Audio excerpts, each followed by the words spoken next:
বন্ধুরা আজকে চলে এসেছি ডালিম বাঁধতে। দেখো ডালিমের গুটি কলম কীভাবে বাঁধতে হয় সেটা দেখাচ্ছি। এগুলো ডালিমের ফুল, একটা আছে ফুল, এগুলো ঠিক আছে। ডালিমের গুটি কলম কীভাবে করতে হয় সেটা আজকে তোমাদেরকে দেখাবো। ভাই ভিডিওটা দেখো। এই যে ডাল, ঠিক আছে, ডালটা এরকমভাবে পরিষ্কার করে, ঠিক আছে, এই জায়গাটা এরকমভাবে কাটতে হয়। কেটে জায়গাটা ছাল তুলে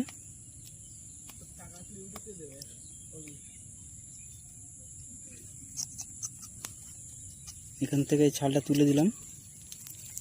পুরোপুরি তোলা হয়ে গেছে এই জায়গাটা। এখন এই যে ফাঁকা জায়গাগুলো যেগুলো এখানে কাটলাম, সেই কাটা জায়গায় এই যে মাটি দেওয়া হচ্ছে। ভাই দেখো একটা মাটি দেওয়া, এই যে ছোটো ছোটো করে মাটি। ভাই এখানে দেখো এই জায়গায় ছোটো ছোটো করে মাটি দেওয়া হচ্ছে, ঠিক আছে। এরপর এটা বাঁধা হবে। এই যে শুরু হয়ে গেছে মাল বাঁধা। এরকমভাবে মালটা ওপর নিচে বেরিয়ে যেরকম লজেন্স হয়, লজেন্সের মতো গেঁথে দিলাম। এটা 1 মাসের মধ্যে এখানে শেকড় দেখা যাবে।